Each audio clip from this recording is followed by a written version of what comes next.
Assalamualaikum warahmatullahi.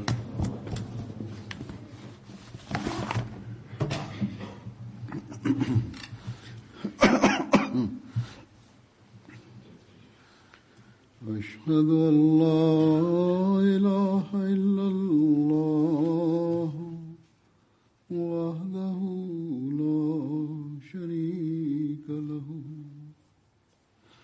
وأشهد أن محمدا عبده ورسوله أما بعد فأعوذ بالله من الشيطان الرجيم بسم الله الرحمن الرحيم الحمد لله رب العالمين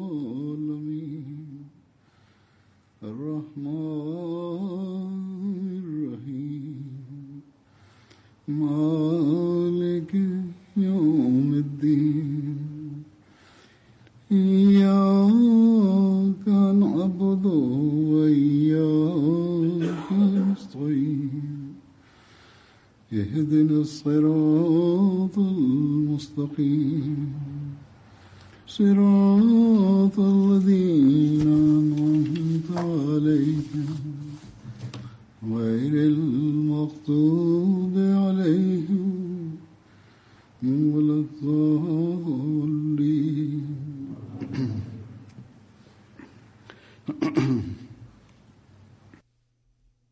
Pada zaman ini, kekacauan merebak di berbagai tempat di dunia ini.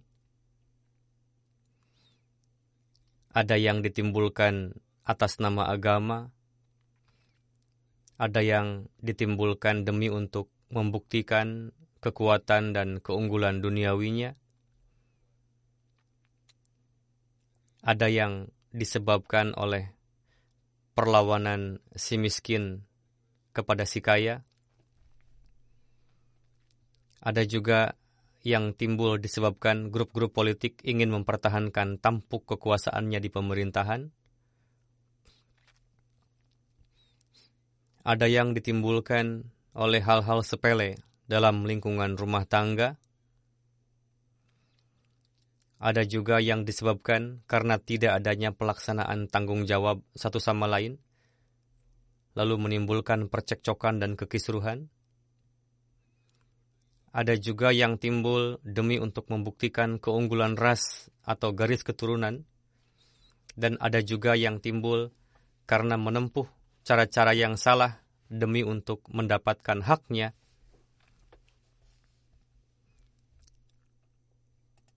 Walhasil, kalau kita lihat dari sisi manapun, dunia tengah terjatuh pada jurang kehancuran.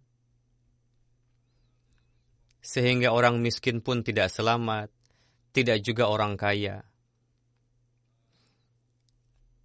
Tidak juga negeri-negeri maju, tidak juga negeri-negeri berkembang.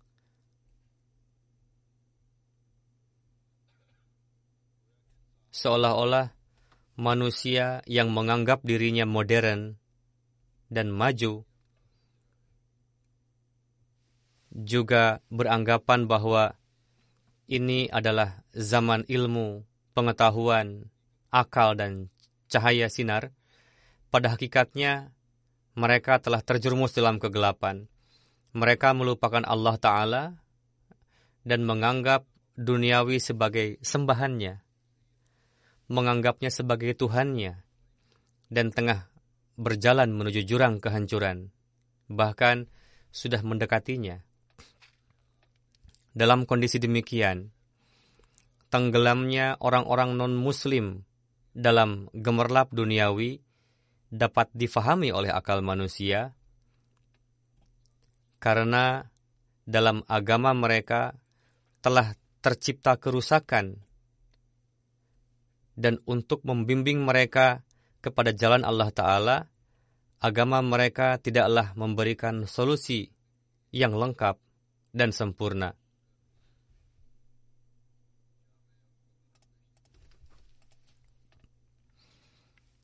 Namun, yang mengherankan adalah umat Islam. Sebab mereka memiliki kitab yang lengkap dan sempurna dan masih terjaga keasliannya, juga sesuai dengan janji Allah Ta'ala. Dia telah mengutus imam pada zaman ini untuk memperbaiki pertentangan dan kekeliruan dalam tafsir Quran atau agama yang disebabkan oleh perselisihan pendapat antara sesama ulama. Namun, justru alih-alih umat muslim mendengar seruan utusan Allah tersebut dan bersama-sama mengupayakan pada hal-hal yang dapat menyelesaikan pertentangan dan kekisruhan,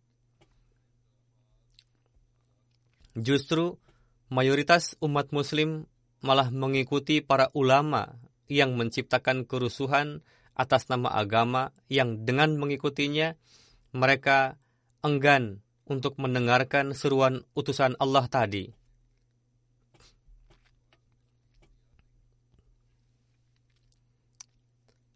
Untuk menyelesaikan kekacauan di dunia, untuk menciptakan kecintaan dan persaudaraan satu sama lain, dan untuk mengenal Allah Ta'ala sendiri telah mengaturnya. Namun, umat Islam tidak mau menaruh perhatian akan hal tersebut. Dan inilah yang menjadi penyebab umat muslim paling banyak mengalami kekacauan di dunia saat ini. Pemimpin agama dan pemerintahan mereka mendorong mereka pada kegelapan. Dan satu sama lain penduduk dari satu negara saling membunuh.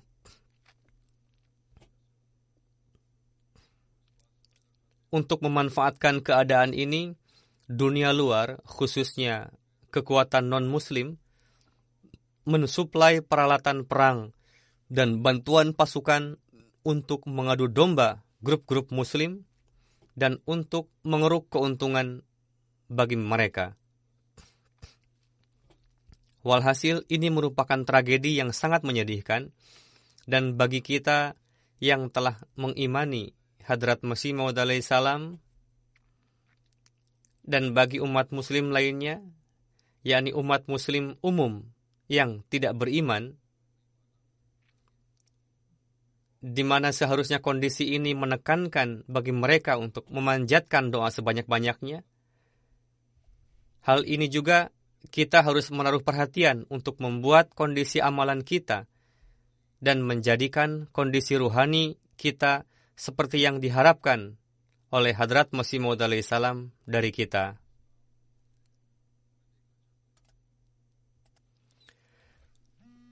Karena jika kondisi amalan kita tidak seperti yang diharapkan oleh Hadrat Masih Maud alaihi salam, maka bisa saja kita termasuk dalam golongan orang-orang yang terjerumus dalam kekacauan.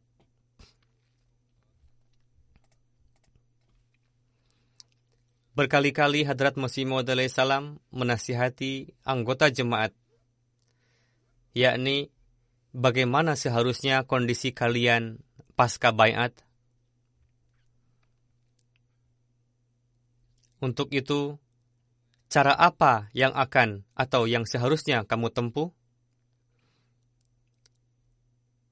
Saat ini saya akan sampaikan beberapa kutipan sabda Hadrat Masih Maud alaihi salam yang menekankan pada hal-hal tersebut.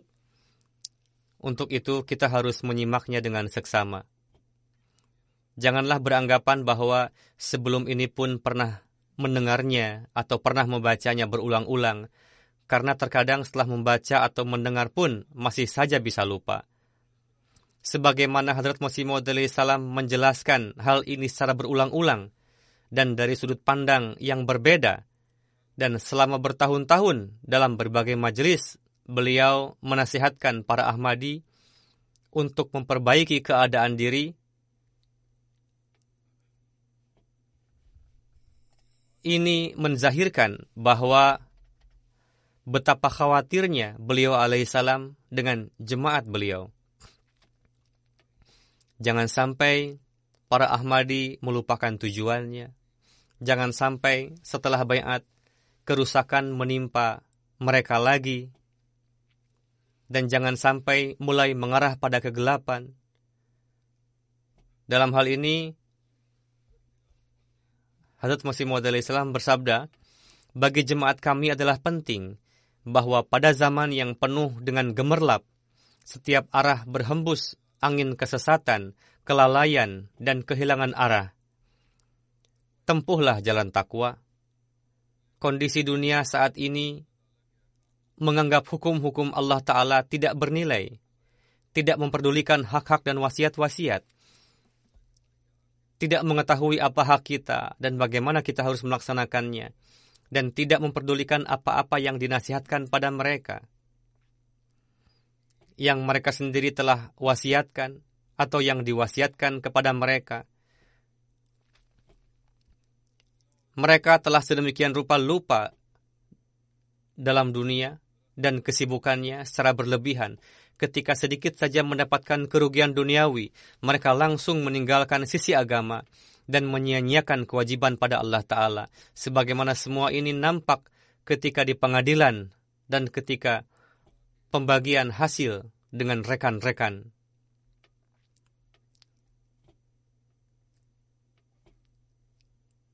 Mereka memperlakukan satu sama lain dengan niatan serakah. Mereka terbukti lemah ketika menghadapi gejolak emosi diri. Disebabkan oleh hal yang sepele saja, mudah terpancing emosinya. Ketika Allah Ta'ala membiarkan mereka lemah, pada saat itu mereka tidak berani berbuat dosa. Mereka tidak berbuat dosa karena mereka tengah lemah. Mereka takut jangan sampai tertangkap dan dihukum. Namun ketika kelemahan itu hilang dan mendapatkan kesempatan untuk berbuat dosa, seketika itu juga dia terjerumus di dalam dosa. Beliau alaihissalam bersabda, sekarang di zaman ini, carilah ke berbagai tempat, maka kalian akan tahu bahwa seolah-olah ketakwaan sejati telah hilang, dan keimanan sejati benar-benar telah sirna. Namun karena Allah Ta'ala merestui, supaya jangan sampai ketakwaan sejati dan benih keimanan mereka disia-siakan, ketika Allah Ta'ala melihat bahwa saat ini panen sama sekali hampir sirna, lalu Allah Ta'ala menciptakan panen lainnya. Maksudnya, jika satu generasi akan rusak, atau banyak orang akan rusak, atau suatu kaum akan rusak, maka Allah Ta'ala menciptakan kaum lainnya lagi, dan menciptakan lagi. Beliau bersabda, Quran yang asli masih tetap ada, sebagaimana Allah Ta'ala berfirman, Inna nahnu nazzalna az-zikra wa inna lahu lahafizun. Kami telah menurunkan zikir ini, menurunkan Al-Quran ini, dan kamilah yang akan menjaganya. Bersabda, banyak juga hadis dan keberkatan, namun keimanan dan kondisi amalan benar-benar telah hilang dari dalam hati. Allah Ta'ala telah mengutusku supaya hal-hal ini terlahir kembali. Ketika Allah Ta'ala melihat medan lapangan ini kosong, maka tuntutan uluhiyatnya sama sekali tidak menyukai kondisi kekosongan ini.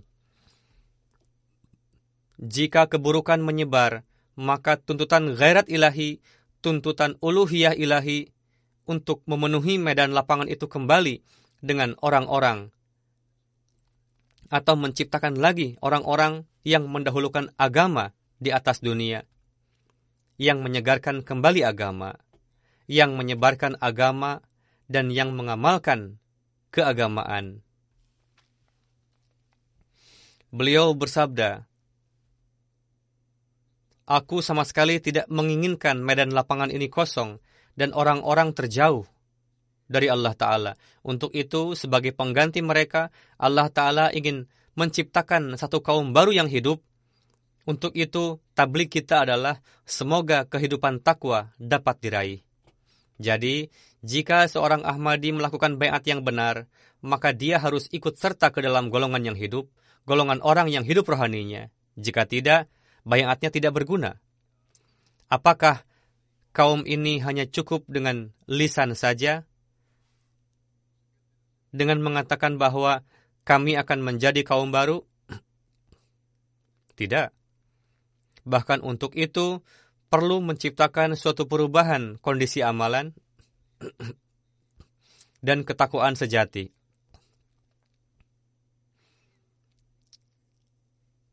Barulah kita akan dapat menjadi kaum baru yang memahami hakikat Islam.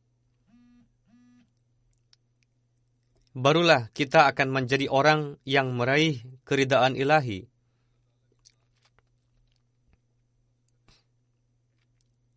Kita akan dapat menjadi orang yang memenuhi janji baiat. Apa hakikat Islam dan bagaimana kita dapat meraihnya?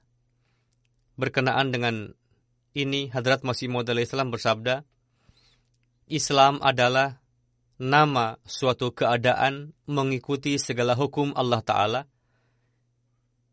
yang mana ringkasnya adalah taat kepada Allah Ta'ala dengan ketaatan sejati dan seutuhnya. Muslim adalah orang yang mempersembahkan seluruh wujudnya di hadapan Allah Ta'ala, yakni dia hanya mengharapkan keridaan Tuhan tanpa berharap supaya dia dibebaskan dari azab, tanpa memendam suatu harapan dan tanpa mengharapkan hadiah apapun. Man aslama wajhahu lillahi wa huwa muhsinun. Yakni Muslim adalah orang yang mewakafkan wujudnya demi untuk meraih keridaan Allah Ta'ala, menyerahkan sepenuhnya, baik secara amalan maupun itikad, yang menjadi tujuan dan maksudnya semata-mata demi untuk meraih keridaan dan kebahagiaan Allah Ta'ala. Dan segenap kebaikan dan amalan saleh yang dilakukan olehnya tidaklah dianggap sebagai suatu beban atau kesulitan, melainkan di dalamnya terdapat upaya yang menimbulkan kelezatan dan keindahan. Jika akan melakukan suatu kebaikan atau jika mereka mengamalkan perintah Tuhan, dia tidak melakukannya dengan menganggap suatu beban di pundak, melainkan dalam setiap amalan baik yang dilakukannya, seyogianya manusia merasakan suatu kelezatan, kenikmatan di dalamnya.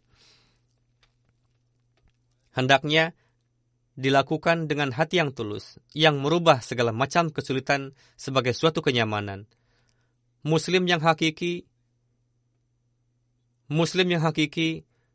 mencintai Allah Ta'ala setelah mengucapkan dan meyakini bahwa Dia adalah kekasihku, pelindungku, dan penciptaku, dan muhsin. Untuk itu, dia meletakkan kepalanya di haribaannya.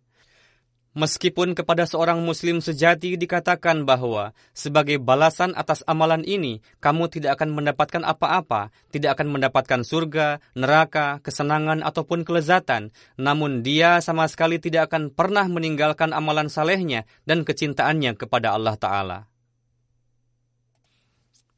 Inilah kecintaan sejati kepada Allah Ta'ala yang ingin beliau alaihissalam ciptakan, yakni tidak didasari keinginan untuk mendapatkan imbalan, tidak juga dia melakukannya karena takut pada neraka, dan bukan juga didasari keinginan untuk mendapatkan surga, melainkan harus didasari kecintaan yang tulus kepada Allah Ta'ala, sekalipun dia tidak mendapatkan apa-apa karenanya.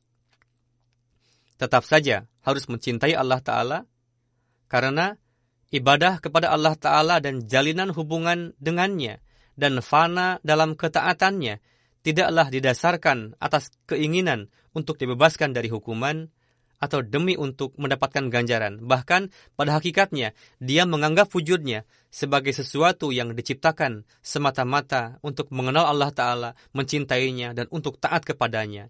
Dan tidak ada maksud lainnya lagi. Untuk itu, ketika dia membelanjakan segenap potensi pemberian Tuhan dengan didasari tujuan dan maksud tersebut, nampak kepadanya wajah kekasihnya yang hakiki.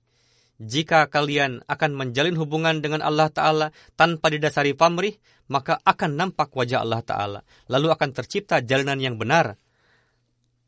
Pandangannya tidak tertuju pada surga maupun neraka, melainkan hanya tertuju pada keridaan Allah Ta'ala semata. Hadrat Masih Maud alaihissalam menjelaskan mengenai kondisi pribadi dalam kecintaan kepada Allah Ta'ala? Bersabda,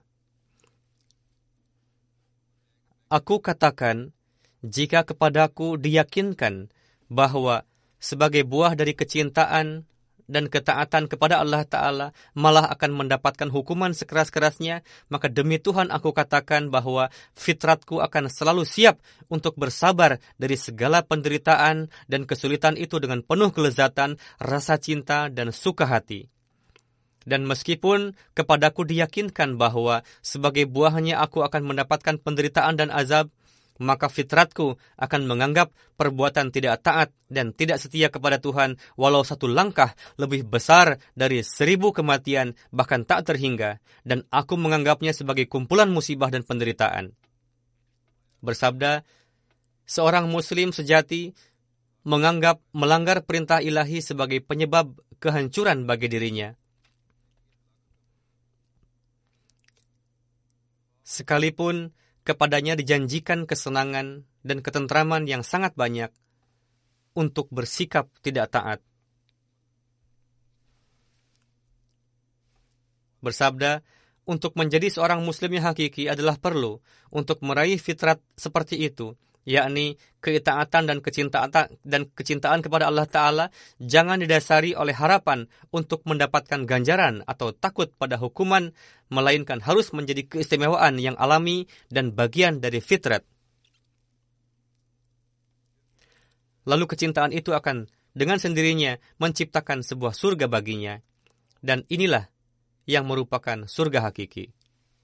Tidak ada manusia yang dapat masuk ke surga sebelum dia menempuh jalan tersebut. Untuk itu kalian yang menjalin hubungan denganku, aku nasihatkan untuk memasuki jalan ini, karena inilah yang merupakan jalan hakiki untuk mendapatkan surga. Walhasil, inilah harapan dan keinginan Hadrat Masih Maud alaihissalam kepada kita berkenaan dengan kecintaan dan jalinan dengan Allah Ta'ala. Hadrat Masih Maud alaihissalam menjelaskan bahwa bersikap itaat secara sempurna kepada segala perintah Allah Ta'ala dan hanya meraih keridhaannya semata bukanlah pekerjaan yang mudah. Ini adalah suatu perkara yang memerlukan adanya upaya yang gigih. Dengan begitu, baru akan meraih tujuan menjadi seorang Ahmadi. Sebagaimana beliau alaihissalam sendiri mengangkat pertanyaan ini, yakni apakah bersikap itaat merupakan perkara yang mudah? Beliau bersabda, orang yang tidak taat sepenuhnya berarti dia mencemarkan nama baik jemaat ini. Perintah tidak hanya satu, melainkan banyak. Sebagaimana surga memiliki banyak pintu, sehingga manusia dapat memasukinya melalui salah satu pintunya, begitu juga neraka pun memiliki banyak pintu. Jangan sampai kalian menutup salah satu pintu neraka, namun tetap membiarkan pintu yang lainnya terbuka.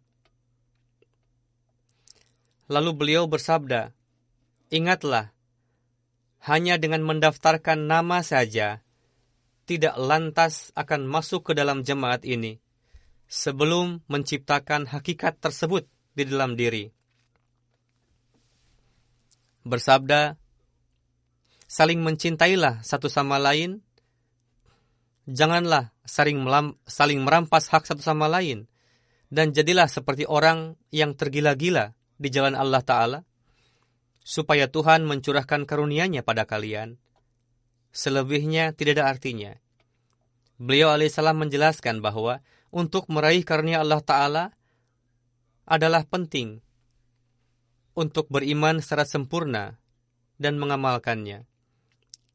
Contohnya adalah seperti dengan hanya mengatakan manisan atau manis-manis saja, tidak lantas rasa manis akan ada di mulut sebelum kita memakan makanan yang manis.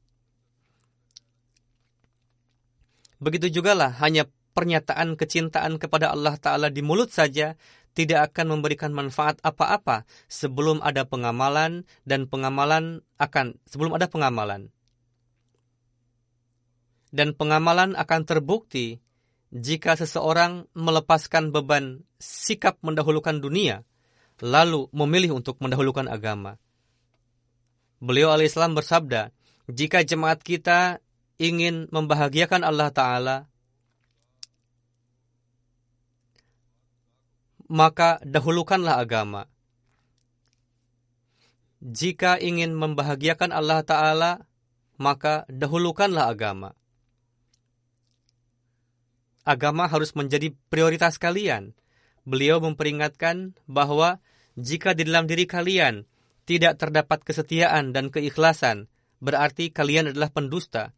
Dan dalam corak seperti ini, orang yang tidak setia akan binasa sebelum musuhnya.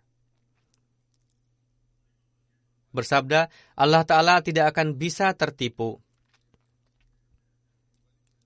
tidak dapat ditipu, dan tidak juga ada yang dapat menipunya. Untuk itu perlu untuk menciptakan keikhlasan sejati dan kejujuran. Lebih menerangkan lagi perkara mendahulukan agama di atas dunia, yakni bagaimana kalian dapat meraihnya dan bagaimana para sahabat Rasulullah memberikan prioritas dan bagaimana seharusnya kalian mengupayakannya. Beliau alaihissalam bersabda, lihatlah, ada dua jenis manusia. Pertama adalah orang yang setelah masuk Islam lalu menyibukkan diri untuk perdagangan dunia dan segala urusannya dan dikendalikan oleh setan. Bersabda, bukanlah maksudku bahwa berdagang atau pekerjaan duniawi dilarang. Bukan, karena para sahabat Rasulullah pun berdagang, namun mereka senantiasa mendahulukan agama di atas dunia. Mereka menerima Islam, lalu ilmu sejati berkenaan dengan Islam yang memenuhi hati mereka dengan penuh keyakinan telah diraih oleh mereka. Inilah sebabnya dalam medan apapun, mereka tidak pernah tergelincir karena serangan setan. Setan tidak dapat menyerang mereka. Setan tidak dapat menguasai mereka. Meskipun mereka tengah melakukan pekerjaan duniawi, tapi ingatan mereka selalu tertuju pada Allah Ta'ala. Tidak ada perkara yang dapat menghentikan mereka dari menzahirkan kebenaran. Beliau bersabda, dari ini maksud saya adalah orang yang sama sekali menjadi hamba dan budak dunia, seolah-olah menjadi penyembah dunia. Mereka biasanya dikuasai dan dikendalikan oleh setan. Kedua, jenis orang yang selalu memikirkan kemajuan rohaninya. Inilah golongan orang yang disebut sebagai Hizbullah, yakni golongan yang selalu unggul dalam melawan setan. Karena harta dapat bertambah dengan berdagang, untuk itu Allah Ta'ala menyebut keinginan untuk mencari agama dan meningkatkan keruhanian sebagai suatu perdagangan. Sebagaimana berfirman, Hal adullukum ala tijaratin tunjikum min azabin alim. Artinya,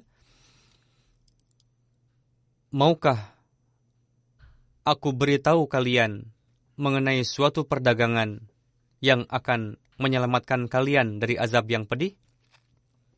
Bersabda, perdagangan yang paling baik adalah agama yang akan menyelamatkan kalian dari azab yang pedih. Jadi, aku katakan kepada kalian dengan menggunakan kalimat Allah Ta'ala tadi, yakni, Hal adullukum ala tijaratin tunjikum min azabin alim. Bersabda, aku katakan kepada orang-orang yang mana saya menaruh harapan besar atas mereka, yakni orang yang tidak mengurangi kemajuan rohani dan kecintaannya. Sebaliknya, aku khawatir pada orang yang mengurangi keinginan untuk maju kerohaniannya. Jangan sampai setan menguasainya, yakni orang yang tidak bersikap istiqomah dan tidak dapat meneguhkan prioritas agama di atas dunia, lalu kemalasan pun mulai muncul dan perlahan-lahan masuk ke dalam pelukan setan. Bersabda, untuk itu jangan sekali-kali malas. Sesuatu yang belum faham, tanyakanlah supaya ilmu dan ma'rifat bertambah. Bertanya tidaklah diharamkan. Meskipun kalian khawatir yang ditanyai itu akan menolak, seyogianya tanyakanlah. Jika ada yang mengingkari suatu hal, gair misalnya, tabligilah mereka. Tuntutan keadilan adalah bertanyalah. Seorang mukmin jika ingin mendapatkan kemajuan dalam amalan, dia harus menuntut ilmu dan ajukanlah pertanyaan. Orang yang ingin maju dalam keilmuan hendaknya membaca Quran Syarif dengan seksama. Jika ada yang tidak difahami, tanyakanlah. Jika beberapa makrifat tidak difahami, tanyakanlah kepada orang lain dan berikanlah manfaat. Bersabda, Quran Syarif merupakan lautan rohani yang pada bagian dasarnya terdapat mutiara-mutiara yang tak ternilai harganya.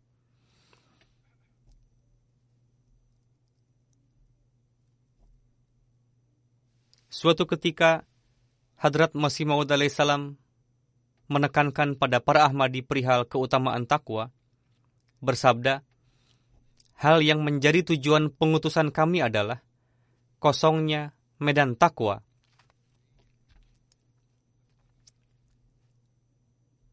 Ketakwaan harus ada, bukannya dengan mengangkat pedang. Jangan mengangkat pedang. Jangan memenggal kepala orang seperti yang dilakukan oleh beberapa grup radikal atau teroris saat ini yang melakukan itu atas nama Islam. Melainkan, kita harus menyebarkan agama, mentabligan agama, mentarbiyati. Pertama-tama, ciptakanlah ketakwaan di dalam diri. Jika takwa ada, maka seluruh pekerjaan pun perlahan-lahan akan dimulai.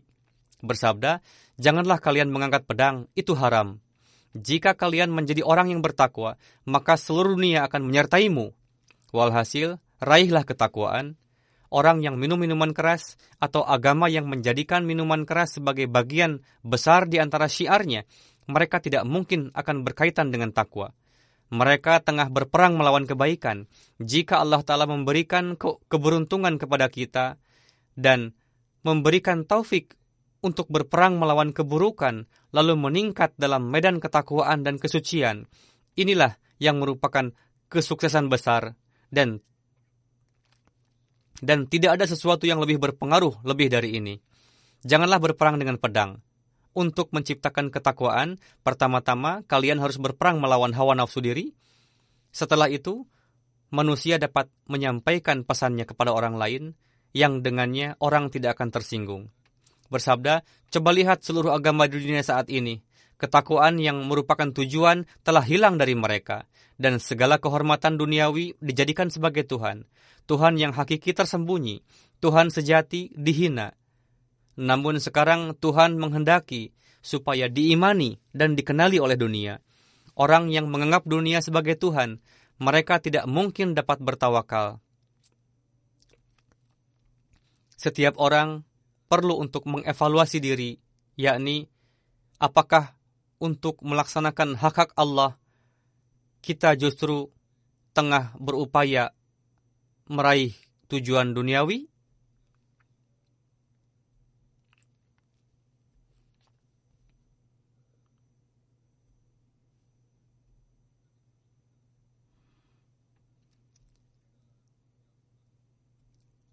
Apakah perhatian kita lebih banyak tertuju pada tujuan duniawi? Jika kita ingin melaksanakan hak-hak Allah Ta'ala, maka kita harus mendahulukan agama dan mengesampingkan tujuan duniawi. Jadi, kita harus melihat apakah kita tengah mendahulukan agama atau dunia yang lebih dominan dari keagamaan kita.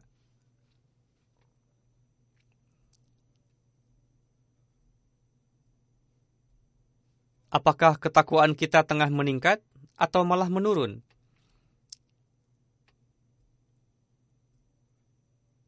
Dalam menjelaskan bahwa seiring dengan meningkatkan kerohanian dan menciptakan jalinan dengan Allah Ta'ala, Hadrat Masih Maud alaihissalam juga lebih memberikan penekanan untuk meningkatkan ilmu keagamaan.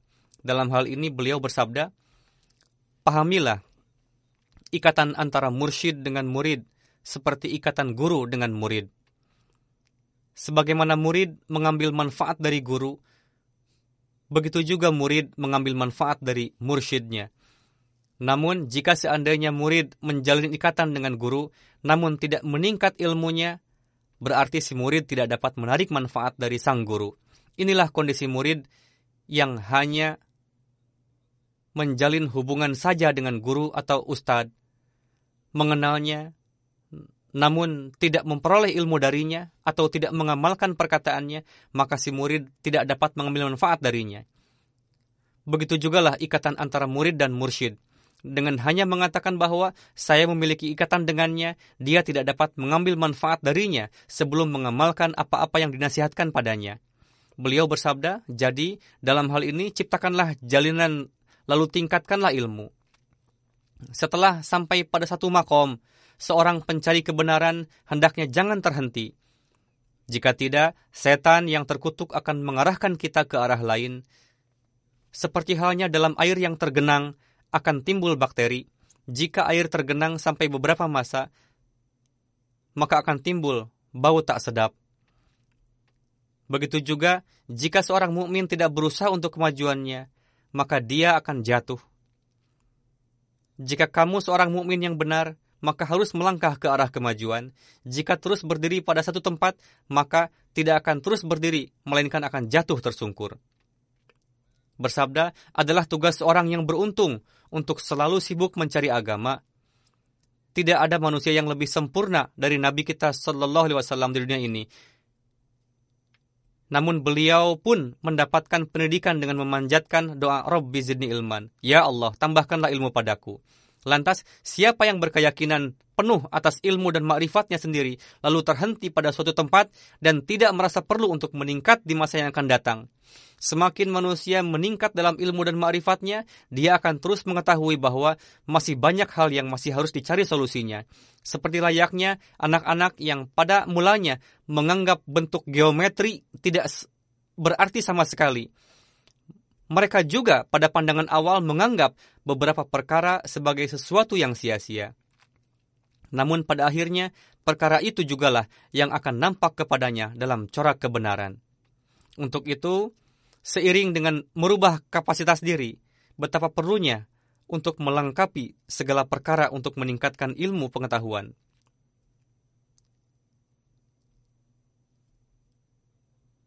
Kalian telah menerima jemaat ini setelah terlebih dahulu meninggalkan kesia-siaan.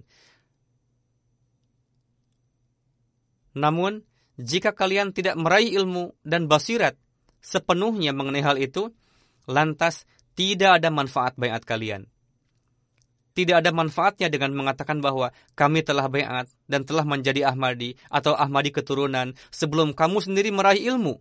Sebelum kamu meningkatkan ilmu pengetahuan, ilmu keagamaan, tidaklah status sebagai Ahmadi keturunan atau baiatan akan memberi manfaat pada kalian. Bersabda, bagaimana dalam keyakinan dan ma'rifat kalian akan timbul kekuatan jika ilmu tidak ditingkatkan. Disebabkan oleh hal-hal sepele saja, langsung timbul keraguan, dan pada akhirnya dikhawatirkan goyah langkahnya. Banyak sekali orang yang mundur atau yang melontarkan protesan, atau ada juga yang masih teguh dalam jemaat atau agama dengan alasan sanak kerabatnya adalah Ahmadi. Orang seperti ini tidak mendapatkan manfaat apa-apa. Jika dia menuntut ilmu, maka berapa banyak keraguan tadi dapat terjauh dari benaknya dan tidak akan goyah lagi, dan setan tidak akan menyerangnya. Sebagaimana sebelumnya, Hadrat Masih Maud alaihissalam telah menasihatkan untuk merenungkan Al-Quran Karim. Begitu juga, kita harus menaruh perhatian untuk membaca buku-buku Masih Maud alaihissalam dan meningkatkan ilmu agama kita. Demikian pula, kita harus berusaha untuk menjalin hubungan dengan khilafat. Nikmat MTA yang Allah Ta'ala anugerahkan, tegakkanlah hubungan kedekatan dengan khilafat melalui perantaraannya dan ambillah manfaat dari MTA untuk menyaksikan semua program khalifah. Orang yang membina hubungan ini dengan perhatian khusus. Banyak sekali orang yang menyimak MTA dan menjalin hubungan dengan MTA, mereka menulis surat kepada saya, menyatakan bahwa keimanannya dan keyakinannya semakin meningkat berkat menonton MTA. Jadi, ini merupakan sarana yang besar yang mana setiap Ahmadi harus mengambil manfaat. Hadrat Masih Maud alaihissalam menasihatkan untuk saling mencintai satu sama lain, memahami penderitaan, dan melaksanakan kewajiban satu sama lain. Dalam hal ini, beliau bersabda, sebenarnya, secara intern, seluruh jemaat tidaklah memiliki derajat yang sama. Tidaklah mungkin semuanya sama. Apakah dari hasil penanaman benih muncul gandum yang sejenis? Setelah kita semaikan benih, tidak lantas semua benih tadi berbuah. Banyak juga biji yang pada akhirnya rusak, atau ada juga yang dimakan burung, ada juga yang disebabkan oleh suatu alasan tidak bisa berbuah. Walhasil, biji yang baik di antara biji-bijian tadi dan memiliki kemampuan untuk tumbuh, tidak ada yang dapat merusaknya. Jemaat yang siap untuk Allah Ta'ala, beliau bersabda, kazara'in, yakni layaknya seperti sebidang sawah. Untuk itu, kemajuannya adalah perlu berdasarkan prinsip tadi. Ada yang lemah dan ada yang banyak ilmu agamanya, ada yang lebih baik dari sudut-sudut pandang, ada yang memiliki suatu kebaikan, dan mereka tumbuh berkembang sesuai dengan kapasitasnya. Jika ada yang lemah, tugas yang kuatlah untuk mengajaknya bersama. Bersabda, harus ada aturan untuk menolong saudara yang lemah dan diberikan kekuatan. Tidaklah sesuai jika ada dua bersaudara, yang satu bisa berenang, yang satunya lagi tidak bisa. Lantas, tidakkah yang bisa berenang memiliki kewajiban untuk menyelamatkan yang tidak bisa berenang dari ketenggelaman, atau malah menenggelamkannya? Adalah kewajibannya untuk menyelamatkannya dari ketenggelaman. Untuk itu, di dalam Quran Syarif difirmankan, ta'awanu 'alal birri wat taqwa, yakni saling tolong-menolonglah dalam kebaikan dan takwa. Pikullah beban saudara yang lemah dan sertailah dalam perkara amal, keimanan, dan pengorbanan harta.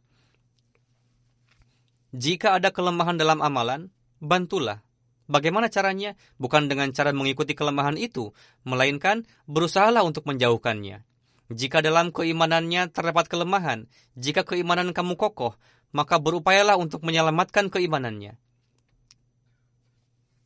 Jika ada kelemahan dari sisi keuangan, jika kamu dapat memberikan bantuan harta, lakukan.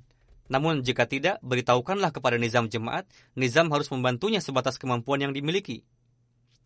Bersabda, jika ada kelemahan jasmani pun obatilah. Kondisi sehat, jika sakit tentu jelas obatilah. Bersabda, tidak bisa dikatakan sebuah jemaat jika orang-orang yang kuat di dalamnya tidak membantu orang-orang yang lemah. Ada juga dalam corak menutupi kelemahannya. Alih-alih saling mengumbar kelemahan, tutupilah kelemahan. Inilah ajaran yang didapat oleh para sahabat, yakni jangan bersikap kesal melihat kelemahan orang-orang yang baru baiat. Karena sebelum ini pun kalian lemah juga. Begitu juga penting untuk mengkhidmati yang tua maupun muda dan memperlakukannya dengan kecintaan dan kelembutan. Tidak dikatakan sebuah jemaat jika orang-orang di dalamnya saling memakan. Biasanya jika 4 orang duduk bersama, lantas menggunjing kelemahan saudaranya yang lemah. Memang, tidak ada yang dapat memakan saudaranya. Maksud makan di sini seperti yang difirmankan Allah Ta'ala, yakni kalian menggunjing. Dengan begitu, sama saja dengan memakan daging bangkai saudaranya sendiri. Janganlah melihat keburukan orang lain, lihatlah kebaikannya. Bersabda, suatu jemaat tidak bisa dikatakan jemaat jika saling memakan satu sama lain, jika 4 orang duduk bersama, lantas menggunjing kelemahan saudaranya yang lemah, mulai menceritakan keburukannya dan menghinanya, dan memandang sebelah mata pada orang yang lemah dan miskin, dan memandang mereka dengan penuh kebencian, melainkan dalam suatu perkumpulan harus ada kekuatan dan tercipta persatuan yang dengannya akan tercipta rasa kasih sayang dan keberkatan. Saya perhatikan, disebabkan karena hal yang sepele saja, timbul pertentangan yang mana hal itu mengakibatkan para penentang yang selalu berusaha mencari kelemahan kita, membesar-besarkan hal sepele itu di surat kabar dan menyebarkannya. Beliau al-Islam bersabda, dengan perbuatan tersebut dapat menyesatkan orang-orang. Mereka memberitahukan pada orang lain dengan mengatakan, coba lihat, ini kelemahan-kelemahan mereka, dan orang-orang langsung menelannya bulat-bulat tanpa diteliti sehingga jadi terprovokasi. Bersabda, namun jika kelemahan intern tadi tidak ada, lantas bagaimana orang lain akan berani untuk menyebarkan kabar tadi dan menipu orang lain dengan memuatnya di surat kabar? Kenapa kekuatan akhlaki tidak diperluas? Ini akan bisa diperoleh jika rasa simpatik, kasih sayang, sikap memaafkan dan mengasihi dilakukan. Dan sikap kasih sayang, simpati, menutupi kelemahan diprioritaskan dari segala kebiasaan lainnya. Yakni, jika melihat keburukan orang lain, tutupilah. Bukannya malah menzahirkan aibnya itu, dibeberkan kelemahannya itu, atau sungguh aneh kebiasaan pada masa ini. Sekarang, suami istri pun sudah mulai saling membeberkan kelemahan pasangannya satu sama lain, bahkan sampai merekamnya. Disebabkan karena hal sepele saja, jangan langsung bersikap kasar, yang darinya akan mengakibatkan ketersinggungan dan penderitaan. Menasihatkan berkenaan dengan persaudaraan dan kasih sayang, beliau alaihissalam bersabda, ketentraman tidak akan tercipta dalam jemaat kita sebelum tercipta rasa simpatik sejati satu sama lain. Jika ingin tentram, maka harus ada sikap saling mengasihi satu sama lain. Orang yang diberikan kekuatan, cintailah yang lemah. Bersabda, saya mendengar jika ada yang tersesat malah disikapi dengan perlakuan yang tidak baik, bahkan bersikap penuh kebencian dan antipati kepadanya. Padahal yang seharusnya adalah mendoakannya, mengasihinya, dan menasihatinya dengan kelembutan dan akhlak baik. Namun alih-alih begitu, malah penuh dengan kedengkian. Jika tidak dimaafkan, tidak dikasihi, maka akan rusak dan akibatnya buruk. Bersabda, Allah Ta'ala tidak menghendaki perbuatan seperti itu. Akan dikatakan suatu jemaat jika saling menyayangi dan menutupi kelemahan satu sama lain. Jika kondisi ini tercipta, maka akan menjadi satu wujud dan satu sama lain menjadi bagian tubuh yang utuh dan menganggap diri sendiri lebih dari saudara kandung. Jika ada anak seseorang melakukan kesalahan, maka tutupilah kelemahannya dan dinasihati secara terpisah. Sekali-kali tidak ingin menyebarkan kelemahannya itu. Jika kita melihat kelemahan anak kita sendiri, maka dia paham dan tidak menyebarkan kelemahan anak kita itu kepada orang lain. Jika yang melakukan kerabat dekat, maka kelemahannya disembunyikan, tidak lantas disebarkan. Bersabda, lantas ketika Allah Ta'ala menjadikan kita bersaudara, lantas apakah pelaksanaan hak kepada saudara seperti itu? Maksud saudara di sini adalah kerabat. Saudara jasmani tidak meninggalkan cara persaudaraan. Beliau memberikan contoh kerabat beliau alaihissalam sendiri. Saya perhatikan Mirza Nizamuddin dan lain-lain adalah kerabat Hadrat Masih Maud alaihissalam dan juga merupakan penentang beliau alaihissalam dan sudah terjauh dari agama, yakni menjalankan kehidupan yang bebas. Namun jika menghadapi suatu masalah, maka ketiga bersaudara itu bersatu dan melupakan segalanya. Bersabda, terkadang manusia dapat belajar sesuatu dari hewan, monyet, atau anjing. Tidaklah berberkat jika ada perpecahan dalam intern. Cara persaudaraan ini pula lah yang diingatkan kepada para sahabat oleh Allah Ta'ala. Sekalipun membelanjakan emas sebesar gunung sekalipun, maka tidak akan dapat membeli persaudaraan tersebut seperti yang diajarkan oleh Rasulullah kepada mereka. Demikian pula lah Allah Ta'ala mendirikan jemaat ini, dan persaudaraan seperti itulah yang akan Allah tegakkan dalam jemaat ini. Bersabda, aku menaruh harapan yang sangat besar kepada Allah Ta'ala. Dia telah berjanji bahwa ja'ilul ladzina taba'uka fawqal ladzina kafaru ila yaumil qiyamah. Yakni, aku akan berikan keunggulan kepada orang-orang yang mengikuti engkau di atas orang-orang yang ingkar sampai hari kiamat. Bersabda,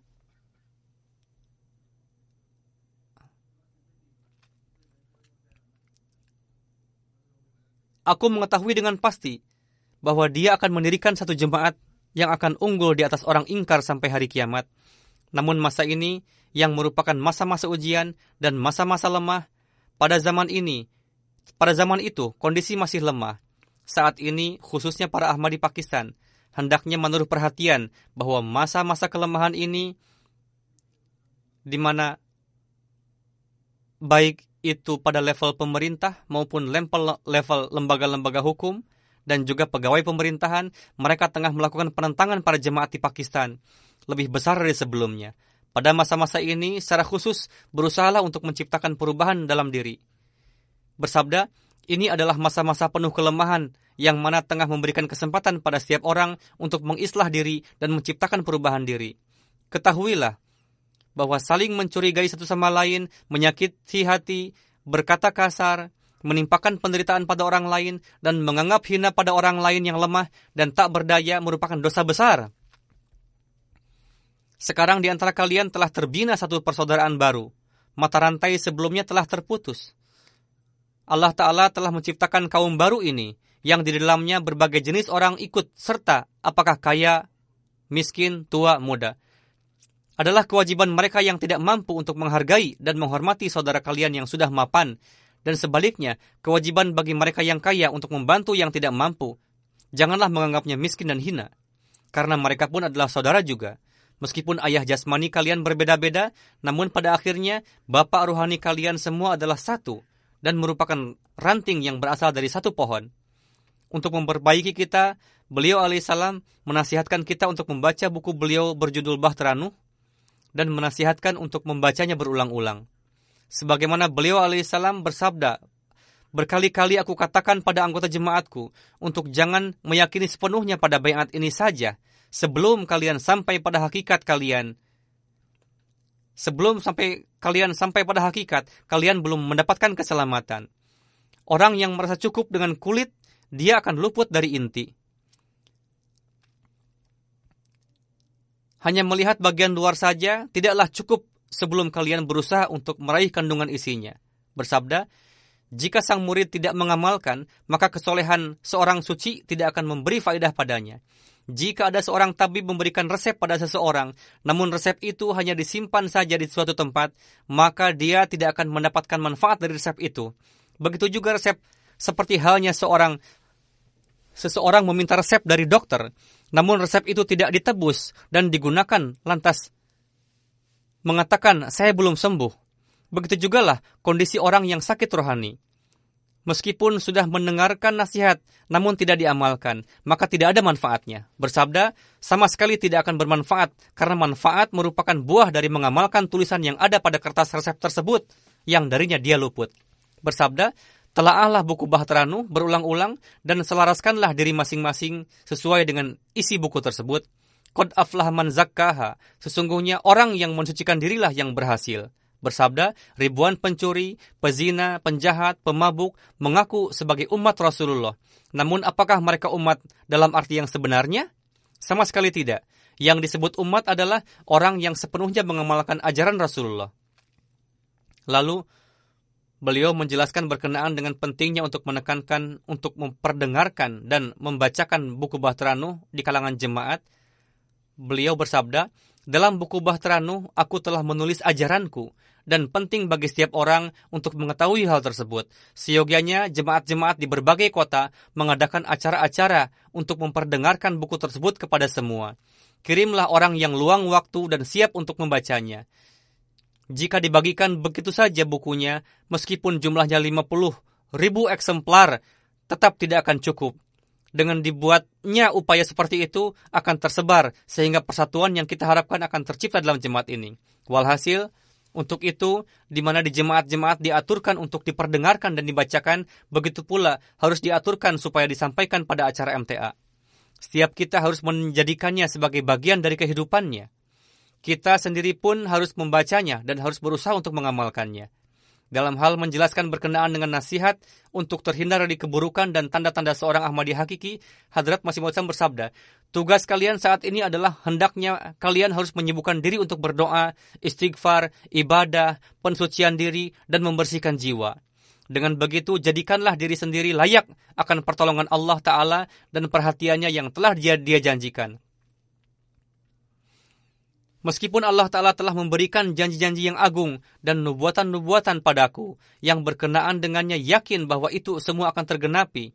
Namun kalian jangan lantas berbangga diri, karena itu hindarilah cara-cara zahir dan sembunyi-sembunyi dari berbagai jenis kedengkian, iri hati, kebencian, ghibat, takabur, dan berbangga diri, kefasikan, dan dosa.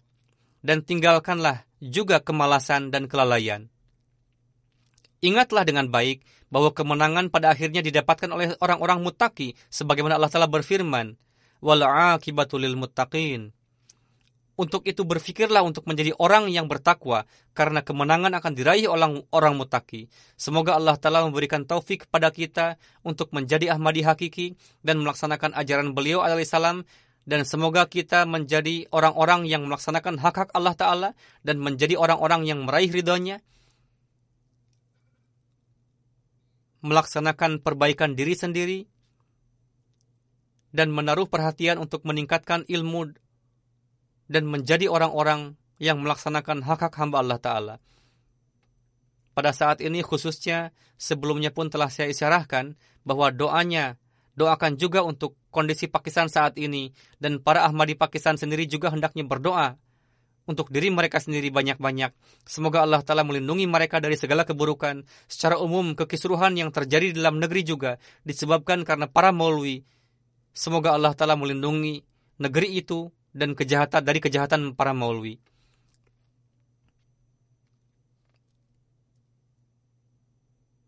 Secara umum, doakan juga untuk dunia saat ini. Dunia saat ini dengan cepatnya tengah menjurus pada peperangan. Rusia dan Amerika keduanya tengah sibuk melakukan persiapan. Sebenarnya mereka ingin membuktikan keunggulannya masing-masing dan menggunakan alasan untuk memberikan hak kepada pihak yang dizalimi. Sebenarnya mereka mengatasnamakan ingin memberikan hak pada pihak yang lemah, yakni di dalamnya termasuk negeri-negeri Muslim. Sebetulnya mereka ingin menghancurkan mereka. Semoga Allah telah memberikan akal kepada umat Islam dan alih-alih meminta pertolongan kepada mereka, semoga mereka mengambil keputusan sendiri dan melaksanakan kewajiban-kewajiban kepada rakyatnya. Dan semoga sebaliknya rakyat pun melaksanakan kewajibannya pada pemerintahnya. Dan grup-grup teroris yang melakukan gerakannya dengan mengatasnamakan Islam, semoga Allah telah mencengkram mereka dan memberikan akal dan pemahaman kepada kedua belah pihak. Dan yang terpenting, semoga mereka beriman kepada Imam Zaman, karena tanpa beriman padanya tidak ada cara lain untuk selamat atau bertahan dalam corak apapun.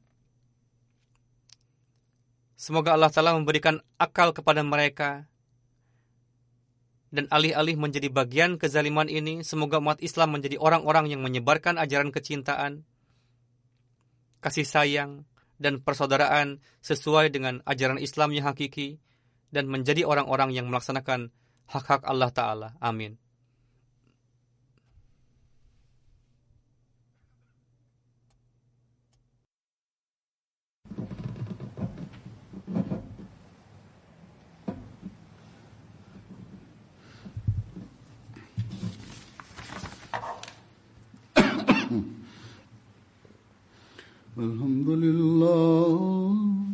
الحمد لله نحمده ونستعينه ونستغفره ونؤمن به ونتوكل عليه ونعوذ بالله من شرور أنفسنا ومن سيئات أعمالنا من يهده الله فلا مضل له ومن يضلل فلا هادي له ونشهد أن لا إله إلا الله ونشهد أن محمدا عبده ورسوله عباد الله رحمكم الله إن الله يأمر بالعدل والإحسان وإيتاء ذي القربى وينهى عن الفحشاء والمنكر والبغي يعظكم لعلكم تذكرون اذكروا الله يذكركم وادعوه يستجب لكم ولذكر الله أكبر.